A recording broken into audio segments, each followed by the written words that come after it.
मंडल आयुक्त आंजनेय कुमार सिंह ने आज गजेटियर से जुड़े संस्थापक और लेखाकार, साहित्यकार व पत्रकारों को बुलाकर पुस्तक का विमोचन किया। इसके साथ मंडल आयुक्त ने बताया कि ये मुरादाबाद मंडल से जुड़े ऐतिहासिक धरोहर के रूप में इस पुस्तक को जाना जाएगा। पुस्तक से जुड़े सभी साहित्यकार और सलाहकार और सभी सहयोगी साथियों का शुक्रिया अदा किया। उन्होंने कहा कि इसमें जिस व्यक्ति को जो जिम्मेदारी दी गई है उसके द्वारा बखूबी निभाई गई है। इसके चलते आज मुरादाबाद मंडल के 44 वर्ष और दिवस के दिन इस पुस्तक का विमोचन किया गया। साथ ही मंडल आयुक्त द्वारा मीटिंग के दौरान आए सभी अधिकारियों, पत्रकार साथी और कई अलग क्षेत्र से आए लोगों को जागरूक करते हुए कहा कि अपनी मातृभाषा के विषय में ज्यादा से ज्यादा ज्ञान दें, इससे हमारी संस्कृति के प्रति जागरूक रहें।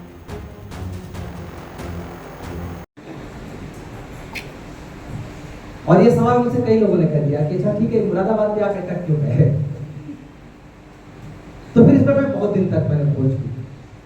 आपको मिलेगा प्रारंभिक आर्य यहीं आके बसे, मुरादाबाद के बिजनौर नहीं या बाकी जगह नहीं। तो आर्यों का इतिहास कितना पुराना होगा आप खोजते रहिए, लेकिन ये मैं किसी का लिखा हुआ नहीं, खुदाई से प्राप्त चीजों से कह रहा हूं, जो अब अभिलेखीय प्रमाण बन चुके हैं।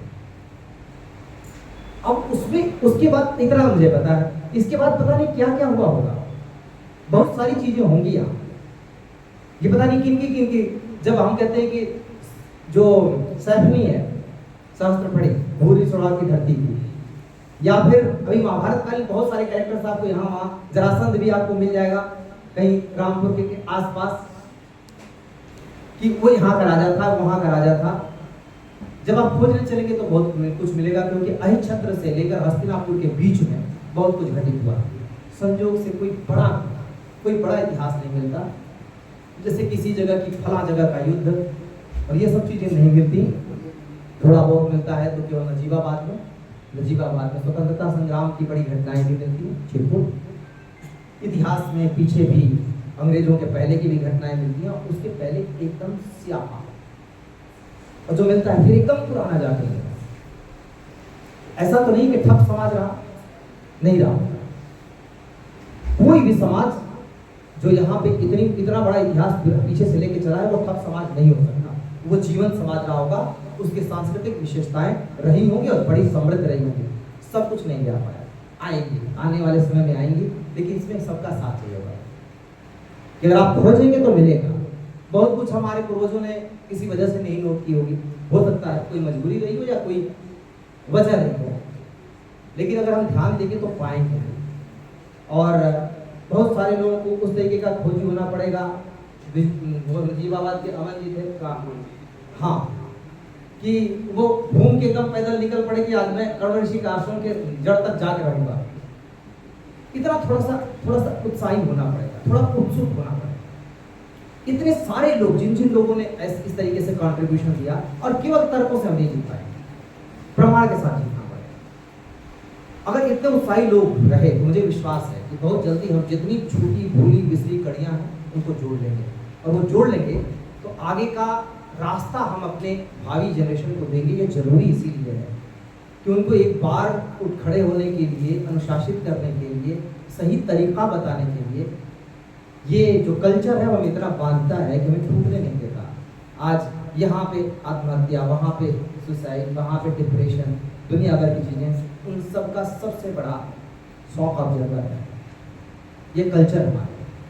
ये अपनी जॉब के बाद और उसके पहले, और सबसे बड़ी चीज़ गजेटियर के लिए ज़रूरी है वो है ऑनेस्टी।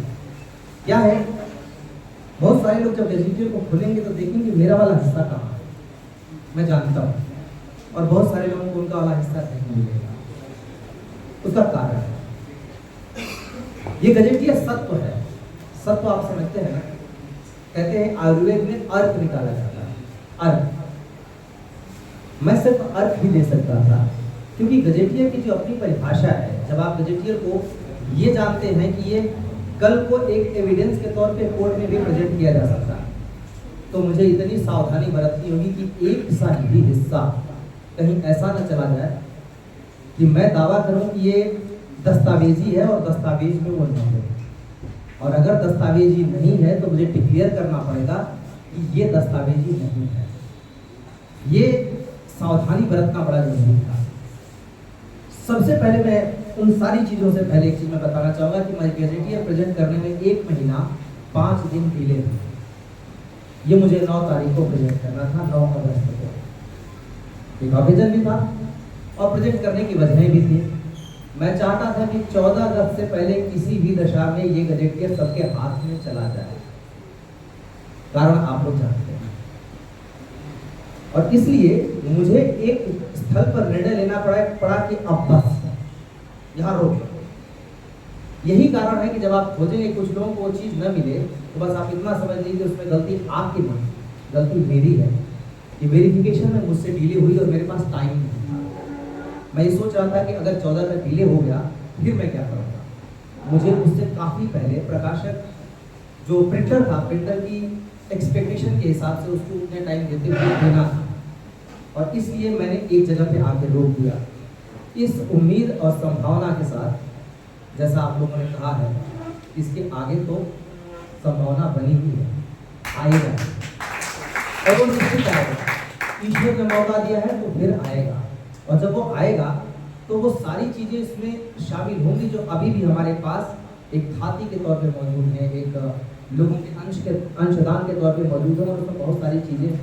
अब ये है कि किसी ने दिया, मैं इस धृष्टता के लिए जो सारे हमारे कंट्रीब्यूटर्स हैं उनसे माफ़ी भी मांगना चाहूँगा कि आप अपने अपने विषय के एक्सपर्ट हैं, उसके बावजूद मैंने आपको भी उस कसौटी पर रखा कि मैं आपको मैं जानता हूँ मेरी उतनी योग्यता नहीं है कि मैं ज़्यादातर लोगों को जान सकूँ, उनके चीज़ों को वेरीफाई कर सकूँ। प्रॉब्लम क्या है कि जब गजेटियर में जब नाम लिखेंगे तो वो कमिश्नर का होगा, मेरा नहीं।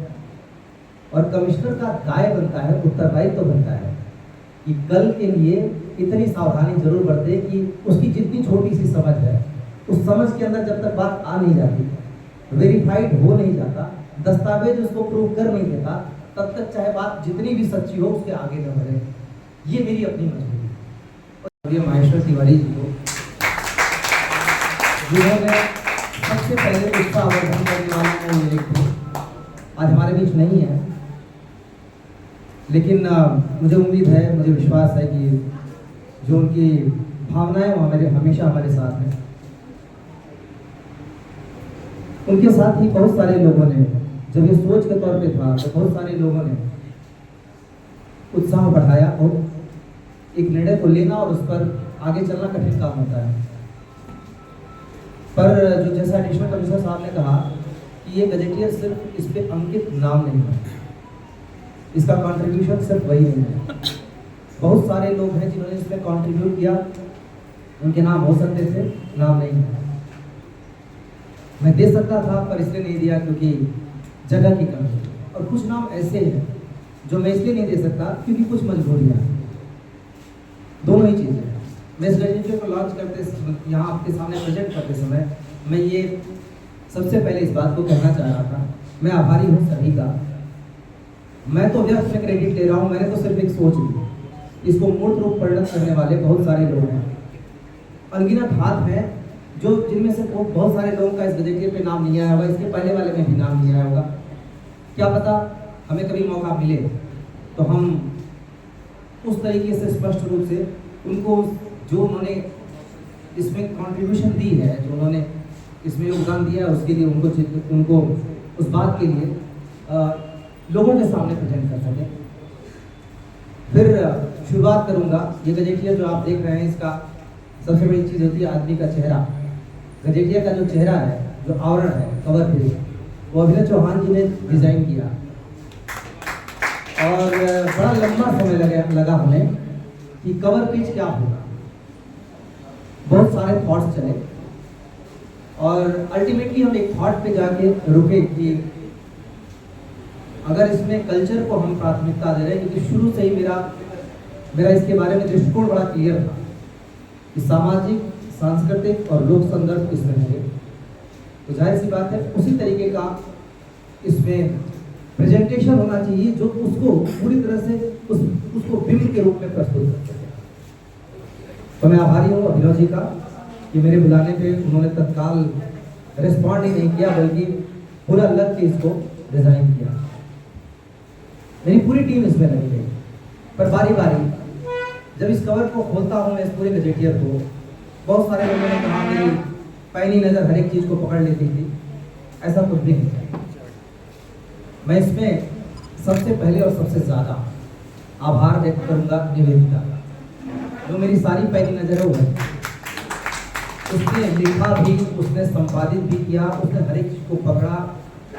वो फ्रस्ट्रेटेड भी हुई, मेरी लड़ाइयाँ हुई, बहन लड़ाई भी हुई। कभी कभी बहुत सारे लोगों को लगता होगा कि मैं इस नाते कि वो मुझसे रिलेटेड है इसलिए मैं कई बार उसका फेवर लेता हूँ, पर ऐसा कुछ भी नहीं है। जो उसने किया है उसका दाय मैं उसको नहीं दे सकता, न दे पाता हूँ, क्योंकि एक तो यहाँ पे नहीं उसके प्रेजेंस है, और आज भी गजेटियर के इस मौके पर जब मैं सारे लोगों के बीच कर रहा हूँ, इस समय भी वो फिजिकली यहाँ पे मौजूद है। जब कॉन्सेप्ट शुरू हुआ था तब से लेकर उसको मूर्त रूप देने में जो योगदान उसने दिया है कोई भी दे सकता था, पर कहीं से तो आप एक व्यक्ति को पकड़ेंगे। मैं नहीं कहता कि सिर्फ वही योग्य थी, बहुत सारे योग्य थे, पर मेरे लिए आदमी सहूलियत के हिसाब से किसी को पकड़ता। और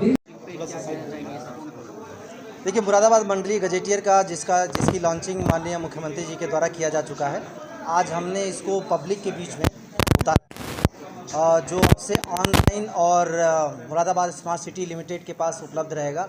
साथ ही हम कोशिश कर रहे हैं कि डिफरेंट बुक स्टॉल जो भी इसको मांगेंगे उनके पास भी हम रखें और ज़्यादा से ज़्यादा लोगों तक प्रसारित हो। ये मुरादाबाद मंडलीय गजेटियर का खंड 2 है। खंड 1 ऑलरेडी ऑनलाइन प्लेटफॉर्म्स पे उपलब्ध है लोगों की बिक्री के लिए। इसका भी आज मूल्य तय करते हुए हम डाल देंगे ऑनलाइन प्लेटफॉर्म्स पे, बल्कि उसके लिए निवेदन पड़ चुका है और कल तक ये शायद दिखने भी लगेगा। ये जो पार्ट 2 है, बेसिकली मुरादाबाद के सांस्कृतिक पहलू पर ज़्यादा फोकस है, और ये इसका दूसरा पार्ट इसलिए कि बहुत ज़्यादा, बल्कि मुरादाबाद मंडल में 5 जनपद हैं, 5 जनपदों का जितना भी हमें वेरीफाइड पूरी तरह से एक प्रामाणिक जानकारी जो मिल पाई है उसको हमने इस गजेटियर में शामिल किया है। बहुत सारी नई चीज़ें लोगों को जानने को मिलेंगी इस मंडल के बारे में, जो पुरानी हैं, जो हमारे इतिहास का हिस्सा है, पर बहुत सारे लोग इससे अनभिज्ञ हैं, और एक नई दृष्टि मिलेगी इस मंडल को जानने की। आज जबकि हिंदी दिवस है और आज मुरादाबाद मंडल की एनिवर्सरी है, 44 साल पूरे कर लिए, 45 साल में प्रवेश कर रहा है, हमारे लिए बहुत बड़ा क्षण है जब हम आज के दिन पब्लिक के लिए इसको जारी कर रहे हैं। और हम प्रयास कर रहे हैं कि जनपदीय गजेटियर भी मुरादाबाद मंडल के वो भी अब तेज़ी से हम बना सकें। ये जो गजेटियर है, पहला भाग भी और दूसरा भाग भी जानबूझकर हमने पहली बार हिंदी में रखा है। हिंदी भाषा में ये अभी तक के गजेटियर्स के इतिहास में पहला गजेटियर है, और मंडल स्तर पर भी संभवतः पहला ही गजेटियर है। तो मुरादाबाद मंडल के लिए बहुत महत्वपूर्ण क्षण है, और मैं इस गजेटियर को जिन लोगों ने गजेटियर को निर्माण करने में, खास तौर से प्रकाशन करने में, मुरादाबाद स्मार्ट सिटी लिमिटेड, उसके CEO नगर आयुक्त, और इस गजेटियर में की मुख्य लेखिका संपादक निवेदिता, और हमारे जो सभी साथीगण हैं, जो साथी अधिकारीगण हैं, और इसमें कंट्रीब्यूट करने वाले लोगों का मैं आभार व्यक्त करना चाहता हूँ। आप लोग जो इस चीज़ के यात्रा के विभिन्न पड़ाव के साथी रहे हैं, तो इस गजेटियर के इन पहलुओं को पहले चरण से दूसरे चरण में जो आया है, वो उस चरण को इस भाव के साथ जब आप पढ़ेंगे कि आज आप अपनी संस्कृति को पढ़ रहे हैं, आज अपने इतिहास को पढ़ रहे हैं, इसमें जो चीज़ें शामिल की गई हैं वो आपके केवल ज्ञान को ही नहीं बढ़ाएंगे, परंतु आपकी सांस्कृतिक समृद्धि को भी अवश्य समृद्ध करेंगे। इन्हीं शब्दों के साथ बहुत बहुत धन्यवाद।